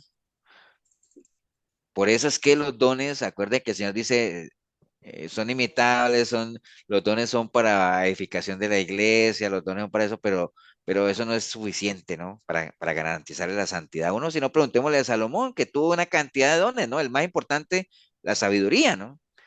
Pero imagínense que fue autor de libros como Proverbios, Eclesiastés, Cantar de los Cantares, fue autor de varios salmos, fue poeta, le cantó a la naturaleza, al amor, a la vida, todos sus escritos impregnados de una sabiduría indescriptible como tal, ¿no? Entonces, pero todos esos dones que tuvo al final no le garantizaron la santidad, porque ¿qué es lo que le garantiza a uno la santidad? La obediencia, pastor. La obediencia, y también que uno, en medio de esa obediencia, uno desarrolle qué cosa en uno, el fruto, si no los dones, pues el fruto, ¿no? El espíritu. Entonces, en medio de una obediencia, lo que se va comenzando a hacer visible a uno que es la benignidad, la mansedumbre, la templanza, el amor, todo eso, ¿no? Entonces, imagínate que esto que escribió Isaías en 52:7 dice, cuán hermosos son sobre los montes los pies del que trae alegres nuevas, ¿no? Cuán hermosos son sobre los montes los pies del que trae alegres nuevas. ¿Qué entienden ustedes por ese versículo? Es el Evangelio de Jesús. Sí, pero literalmente uno dice, a ver, vamos a ver qué es lo que está diciendo. Cuán hermosos son sobre los montes los pies del que trae las alegres nuevas. ¿Qué entienden ustedes ahí? A ver, se aceptan bateos.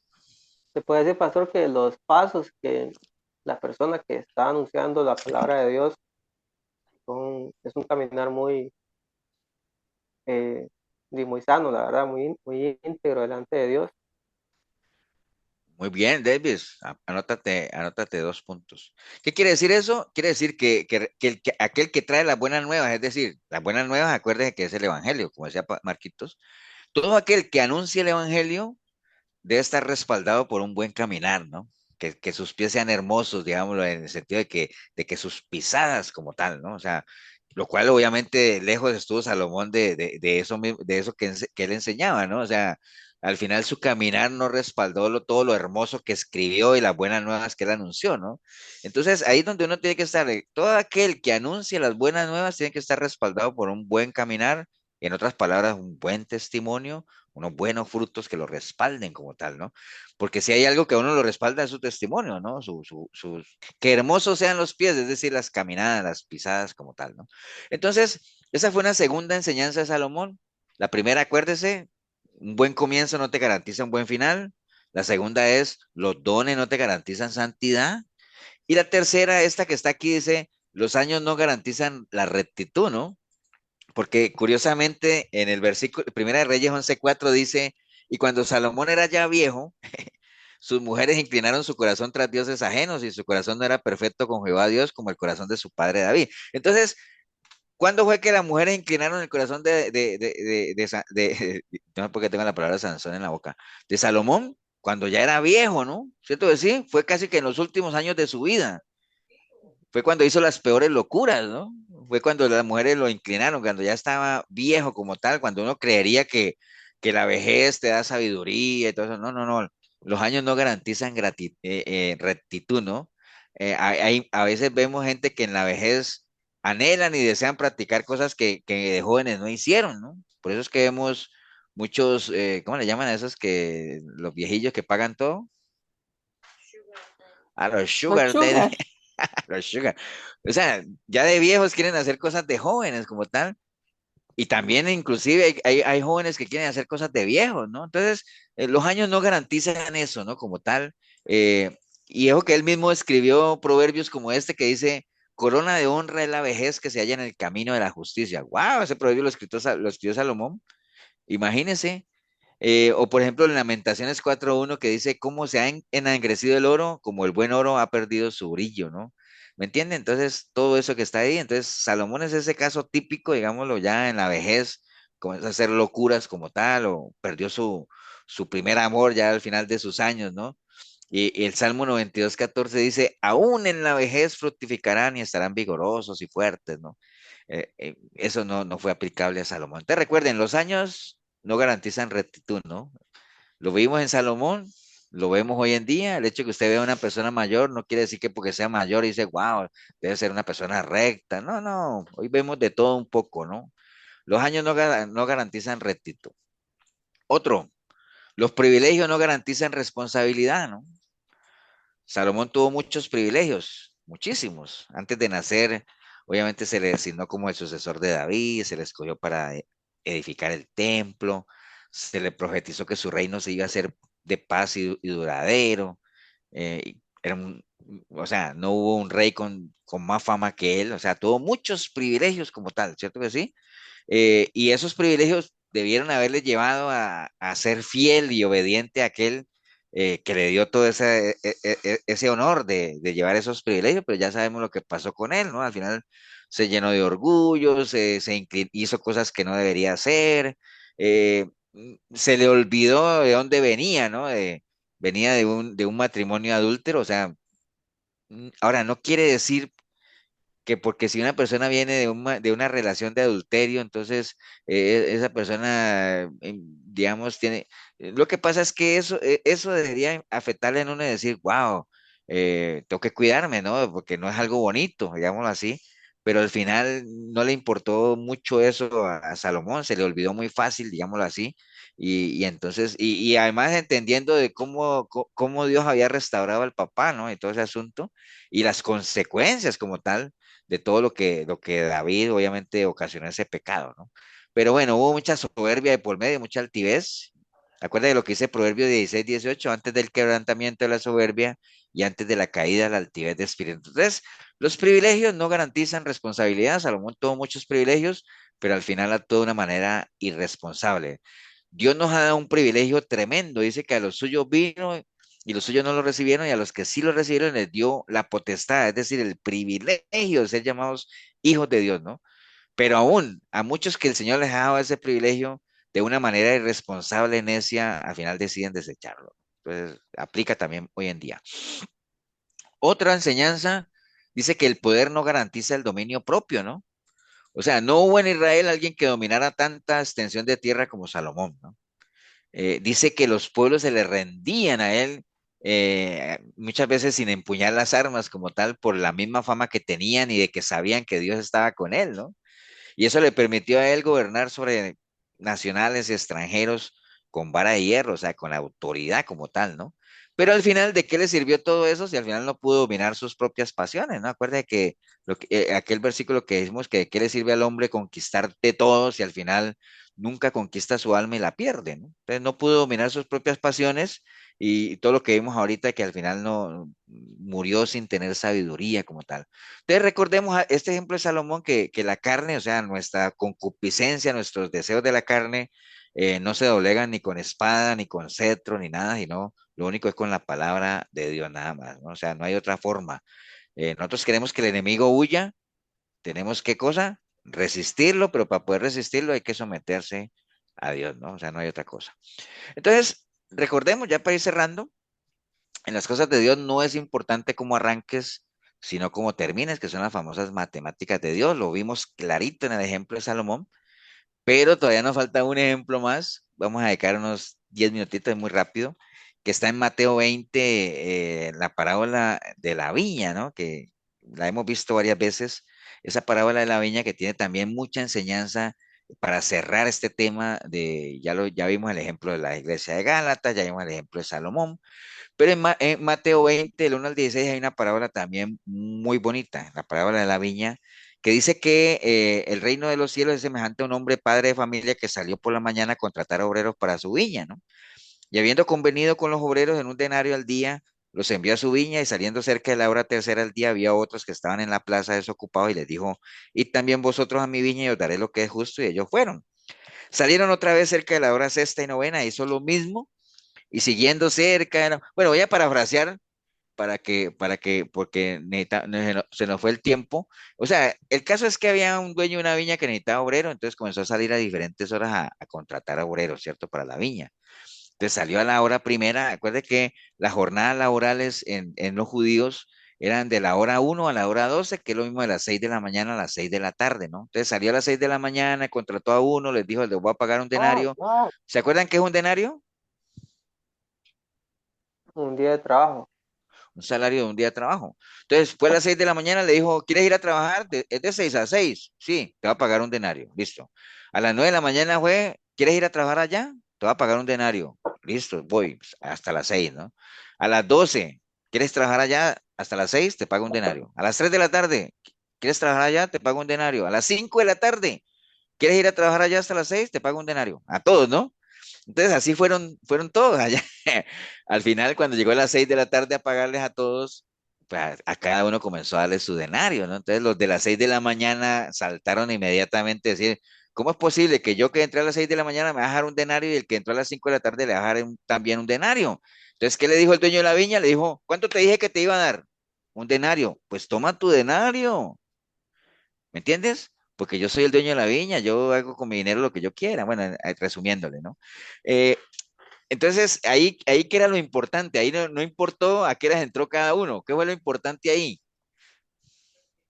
Que todos se quedaron hasta Recibieron las su paga. 6. Que a todos Que, les pagó lo mismo, que que a todos estuvieran a les las pagó 6 lo de la mismo. tarde ahí cuando cerró planilla, ¿no? Eso fue lo importante, no importa qué horas entró, en lo secular hay gente que llega a la viña o que llega a las cosas del Señor a las 6 de la mañana, es decir, en la niñez, a las 9 de la mañana en la adolescencia, a las 3 de la tarde en la adultez o puede ser a las 5 de la tarde en la vejez.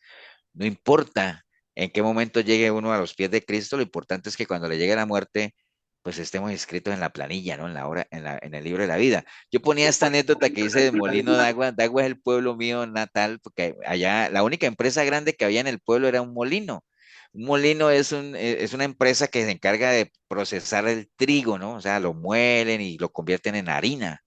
¿Me entiendes? Entonces, ahí llegaban los camionados de trigo y entonces, como era un pueblo, no había más fuentes de trabajo, entonces uno veía a los muchachos ahí sentados esperando que llegaran los camiones para que los contrataran para descargar los camiones. Entonces, no los podían contratar a todos, entonces decían, usted y usted, y entonces algunos, ¿no? Y los demás se quedaban esperando. Entonces, me acordaba yo siempre que leo esto de que salía el dueño de la villa, el parque, veía a unos desocupados ahí, ustedes quieren ir a trabajar y después venía y otros ahí, ustedes, ¿me entienden?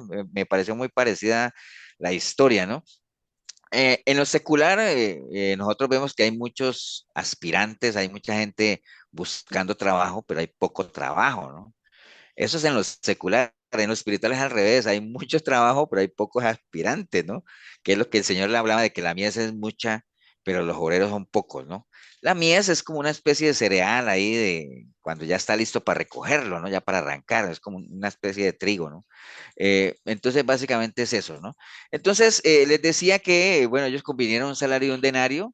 Cuando uno negocia un trabajo, o en cualquier, los que hemos conseguido trabajo en algún momento, casi siempre uno lo que le dicen es, bueno, ¿qué tengo que hacer? ¿Dónde? ¿Cuál es el horario y cuánto me van a pagar? ¿Cierto? Eso casi que son las cuatro cosas que uno acuerda, ¿no? Básicamente, ¿qué tengo que hacer? ¿Dónde? El horario y el salario, ¿cierto? Que esa es la diferencia de un obrero con un trabajador, que alguna vez se los dije, que el obrero tiene que ir a donde lo manden y el horario es variable y a veces ahora con eso los horarios rotativos y todo eso. Los empleados es diferente, a uno generalmente lo contratan para trabajar en horario de oficina, en San José, y si le cambian las condiciones uno alega que hubo cambios del contrato. Entonces, por eso es que el señor decía, es mejor que díganle al dueño de la viña que mande obreros, ¿no? No que mande empleados, porque aquí necesitamos esos obreros. En el reino de Dios lo que necesitamos es obreros, gente que haga lo que se necesita que haga, ¿no? Y que no se ponga con exigencias. Es que yo quiero servir, pero en esto, ¿no? A mí no me pongan a hacer otra cosa porque lo mío es esto. No, no. Uno tiene que estar presto a servir en lo que el dueño de la viña necesite, ¿no? Porque al final la paga va a ser la misma, ¿no? Que la paga es la salvación, ¿no? Eso lo tenemos claro, ¿no? Pastor, Sí, pero lo que le quería decir, entonces, digamos, al final el escenario puede ser la vida, casi no se te entiende, ¿oís? que al final el denario puede ser la vida eterna. No, de hecho el denario es la vida eterna, ¿no? Lo que pasa es que el denario es el ejemplo de natural, digámoslo ahí, pero al final, cuando llega el momento en que uno tiene que presentarse ante el Señor y te van a revisar en la planilla, ahí es la planilla para pagarle un denario, en el Señor es para ver si uno está inscrito en el libro de la vida, ¿no? Y al final la paga es lo que hablaba Pablo ahorita, decir, yo ya estoy aquí para irme, a mí lo que me espera ya es mi paga, ¿cuál es? Mi corona de justicia, ¿no? La salvación como tal, la vida eterna, ¿no?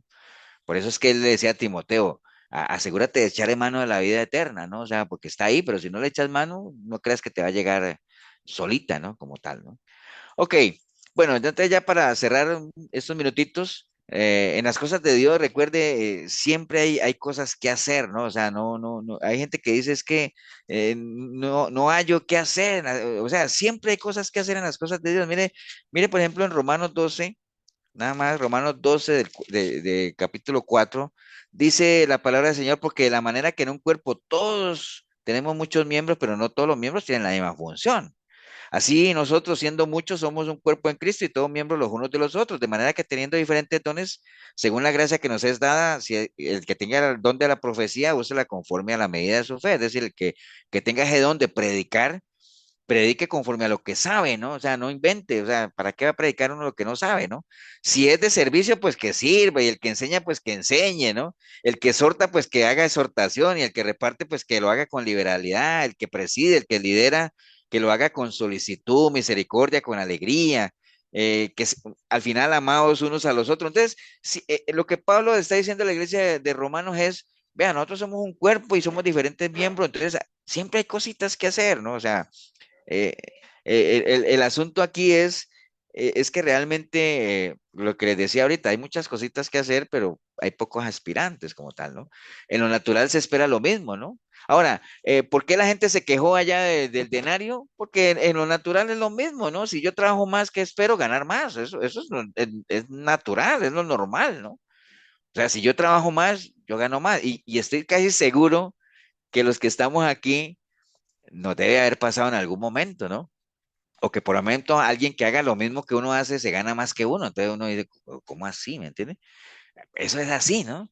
Pero lo que uno se le olvida es que el dueño de la viña, el dueño del dinero, puede hacer con el dinero lo que quiera, ¿no?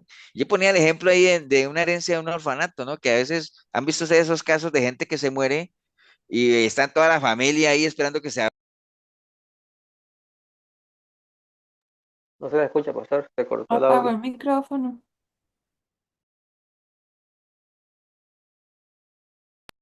Sí, es que puse la Biblia encima del micrófono. ¿Hasta dónde me oyeron? El orfanato. Hasta que iba a abrir el testamento. Sí, que hay gente que dice, bueno, vamos a leer el testamento. Dice, toda mi fortuna se la dejo al orfanato tal, y entonces mismo la familia, pero hasta que le da un infarto, ¿cierto? Y dice, pero no puede ser. Y dice, pero ¿por qué no? Si la plata era de la persona que murió. Y el que es dueño de la plata hace con su plata lo que quiera, ¿cierto? Así. Por eso es que hay gente que critica a Dios y por eso es que, ¿quién fue una persona que se enojó con Dios? Porque dijo, no, hombre, es que me están mandando allá y esa gente no merece salvarse y me están mandando a decirles que se arrepientan. ¿Quién se enojó con Jonás, Dios? Jonás, Jonás, ¿se acuerdan que Jonás se enojó porque, porque él decía, es que conociendo a Dios los va a perdonar? Pero es que es Dios, Él es el dueño de la viña, Él puede hacer con lo que Él tiene, lo que Él quiera, ¿me entiende? Él es soberano. Entonces, para la salvación todos somos iguales, todos vamos a recibir la misma paga en la medida que muramos en Cristo, para salvación. Pero para el servicio sí hay diferencias. Todos los que morimos en Cristo vamos a comparecer al tribunal de Él para ser pesados, ¿no? De acuerdo a lo que hayamos hecho mientras estuvimos vivos, ¿no? Entonces, recuerde, para salvación todos vamos a recibir la misma paga, ahí no hay bronca, pero a nivel de servicio sí va a haber diferencias, el que sirve más que el otro, ¿no? Entonces, cualquiera podría decir, pastor, pero a mí lo que me interesa es la salvación. Está bien, pero te estás perdiendo de algo muy lindo que son las famosas coronas y todo lo que el Señor habla en su palabra, ¿no? Entonces, nada más recuerde esto, usando este ejemplo de la viña, no es a la hora que usted ingrese a la viña, sino que usted se asegure de estar al final, ¿no? Asegurémonos de llegar al final, básicamente tomando como referencia la actitud de Pablo, por ejemplo, que cuando él iba a entrar a la viña, dijo, bueno, ahora sí, que me digan qué es lo que tengo que hacer, ¿no? Dime qué quieres que haga, que hasta el Señor lo tuvo que frenar, ¿cierto que sí? Y entonces ya cuando uno está sirviendo, los que llevan sirviendo, o sea, y tampoco se trata de cuánto tiempo lleva sirviendo, sino que yo no diría cuánto tiempo llevas sirviendo, sino cuánto tiempo llevas sirviendo bien, ¿no? Viviendo lo que entiendes de la palabra como tal, ¿no? Porque hay gente que sirve por servir, ¿no? O sea, yo veo que hay gente que hace preguntas que dice, cuando usted vea que hay gente que pregunta, pastor, le voy a hacer una pregunta, y lo hacen a veces en el programa del pastor Tibor, la gente sí tiene que servir. Ya cuando veo que la gente pregunta eso, ya uno sabe que no sirven. ¿Me entiende? Porque ¿por qué tiene que estar preguntando uno que si hay que servir o no? Ahora, y no estoy hablando de servir en la iglesia solamente, porque estamos claros que usted puede servir en su trabajo, puede servir con su familia, con su testimonio, con todo eso, ¿me entiende? O sea, que usted sea útil, que usted sea lo que yo hablo en la iglesia, que somos colaboradores de Dios. ¿Para qué, pastor? Para los dos pilares, para que nadie se pierda y la gente conozca a Cristo. Puede ser que el único Cristo que la gente conozca sea el que usted refleje por medio de su caminar, de su testimonio, la manera que es usted con su familia, lo buen padre o madre que es, la buena hija que es. Esa es una manera de servir al Señor, ¿me entiende? El servicio en la iglesia es otro que algunas personas se animan más a hacerlo y todo eso, pero uno no debería estar preguntando que si tiene que servir. El Señor espera que nosotros le sirvamos. Acuerde, todo aquel que ha sido liberado de esclavitud está llamado a servir al Señor. ¿Dónde? ¿En la iglesia? No, a servirle en el desierto, en su caminar diario, en su vida. Amén, hermanos. Y nada más termino diciendo esto que está en Hebreos 6:10. Acuerden que Dios no es injusto para olvidar vuestra obra y el trabajo de amor que habéis mostrado hacia su nombre, habiendo servido a los santos y sirviéndoles aún. De nada sirve haber entrado a la viña y salirse antes de tiempo, pongo yo entre paréntesis ahí, porque por eso él dice, habiendo servido en pasado a los santos y sirviéndoles aún en presente, ¿no? Porque qué tal que hubiera dicho, habiendo servido a los santos y no hubiera puesto el sirviéndoles aún, dice, bueno, yo hace 10 años servía en la iglesia, era miembro activo de la iglesia, ahorita estoy apartado, pero como me sirve ese servicio anterior, no, habiendo servido en pasado y sirviéndoles aún. Es decir, de nada le hubiera servido haber entrado a la viña, pero que la gente, que el de las 6 de la mañana se hubiera ido a las 2 de la tarde, a las 6 de la tarde cuando iban a pagar, a ese no le tocó nada. ¿Por qué? Porque se fue, ¿no? Dice, pero deseamos que cada uno de vosotros muestre la misma solicitud. ¿Hasta cuándo? Hasta el fin, para plena certeza de la esperanza, a fin de que no os hagáis perezosos, sino imitadores de aquellos que por la fe y la paciencia heredan las promesas, ¿no? Entonces, nada más tengamos presente en eso, Dios no es injusto, todo lo que hagamos nunca va a ser en vano, o sea, nunca va a ser en vano, y si hay algo que el Señor espera que hagamos es perseverancia, ¿qué más fue que? Firmeza, perseverancia y crecimiento. O sea, son tres cosas que tenemos que ir viendo, ¿no? Y no importa cómo empezamos, nada más asegurémonos cómo vamos caminando, porque la manera en que vamos caminando nos dice, nos da una idea de cómo vamos a terminar, ¿no? O sea, todos sabemos cómo queremos terminar y el saber cómo queremos terminar debería marcar cómo vamos caminando, ¿no? Estamos claros, ¿no? Bien, vamos a bajar de compartir aquí para poder verlos. ¿Algún comentario, algún aporte adicional? ¿Alguna queja? ¿Alguna crítica? Esa enseñanza de la viña es llevándolo a lo espiritual, de que tampoco se puede, se la puede jugar uno eh, siendo el obrero que llega a las 5 porque trabajando una hora le van a pagar lo mismo, porque si el dueño de la viña decide cerrar ese día el negocio a las 4, pues nos quedamos afuera, ¿verdad? Llevándolo a lo espiritual. Sí, digamos, más bien llevándolo, digámoslo así, digamos que, por ejemplo, el que entró a las 5 de la tarde y podría, si es que si es que es una persona, digámoslo, como con cierta resistencia al trabajo, podría decir, wow, qué bendición, qué dicha de Dios y todo eso. Pero cuando uno ve, digamos, el fruto del trabajo y todo lo que se logró hacer en el día, en el fondo uno sabe que lo que uno contribuyó fue muy poco, ¿no? Que hubo otra gente que realmente tiene sobre sus espaldas el haber contribuido a toda la cosecha o a todo el trabajo que se hizo, ¿no? Entonces, tal vez es lo que decía Anthony también es decir, qué bueno es que uno se asegure de entrar a la viña lo antes posible, ¿no? Para que después cuando se vea el fruto del trabajo que se hizo, uno diga, wow, yo contribuí bastante ahí, ¿no? Eso pasa, por ejemplo, cuando uno viene a los pies de Cristo ya muy viejo. Entonces uno no puede aportar mucho porque ya está enfermo, ya no puede caminar, ¿me entiende? Al final, si esa persona muere con Cristo, va a tener el mismo pago, ¿no? Va a recibir la vida eterna, ¿cierto? Pero no va a ser una persona que diga, wow, vieras yo que no pude evangelizar, no pude, ni podía entregar un tratado porque no sostenía la mano. ¿Me entiende? Entonces, cosas de esas es las que uno se pierde por entrar muy tarde a la viña. Lo que decía Anthony, pues es cierto, o sea, uno no puede esperar a entregarle su vida al Señor ya cuando esté viejo, porque uno que va a ver a qué momento se va a cerrar la planilla, ¿no? Y creo que uno no Pastor, esté inscrito. y otra cosa es, pienso yo, bueno, le iba a preguntar a alguien que no tenga un buen testimonio, aunque esté sirviendo o crea que esté sirviendo, yo diría que no sirve, No, no, no. porque alguien que no tenga un buen testimonio y está metido en las cosas del Señor o, o, o hace creer que están metido en las cosas del Señor, más bien es piedra de tropiezo o puede ser piedra de tropiezo para los que sí quieren, ¿verdad? Sí, sí, sí. O sea, acuérdate que, por ejemplo, una de las advertencias que dice la palabra es que iba a venir gente que va a engañar inclusive hasta los escogidos, ¿no? Porque no dudo que hay gente que está, o que por lo menos también cree que está en los caminos del Señor, que se dejan como enredar y de pronto esas cosas. Pero acuerden que también no hay nada, entre cielo y tierra no hay nada oculto como tal, ¿no? Entonces, yo por eso les he insistido mucho de que eso es muy delicado, de que uno llegue a la presencia del Señor y le diga, uy, vieras todo lo que hice para ti, Señor, ¿no? Y que el Señor diga, no, hombre, yo no, ni te conozco, ¿me entiendes? Eso es demasiado delicado, ¿no?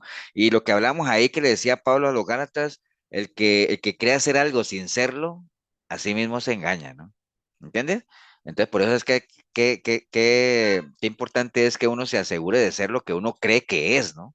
¿Me entiende? Entonces, ahorita abunda por todo lado, ¿no? Gente, sí, lo que le decían a Pablo en su momento cuando llegó a Atenas, le dijo, uy, mira, ahí viene otro palabrero, porque tienen esa habilidad de palabra, ¿me entiendes?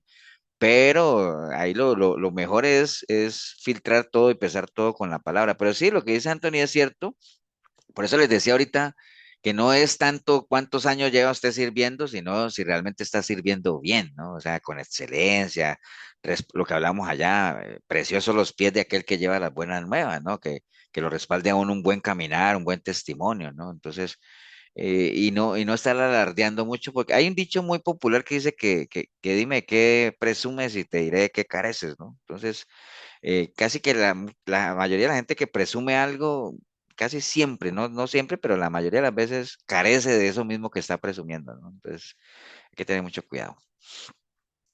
Bien, vamos a orar, entonces vamos a darle gracias a Dios. ¿Alguien que nos quiera despedir?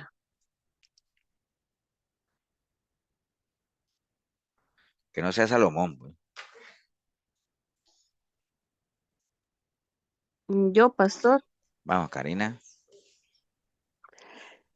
te damos gracias, Señor, por esta noche, por esta nueva oportunidad que nos das para crecer, Señor, espiritualmente. Gracias por esta palabra que nos regalaste hoy y permítenos, Señor, este, llevar esa sabiduría a nuestros hogares, caminar conforme a tu palabra, Señor, y por sobre todas las cosas siempre perseverar para seguir siempre en tus caminos, Señor, y ser un ejemplo para las personas que tenemos a nuestro alrededor. Gracias te damos por esta noche.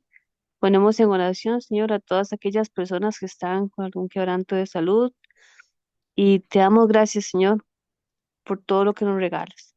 Gracias en nombre de tu Hijo Jesús. Amén. Amén, amén, amén.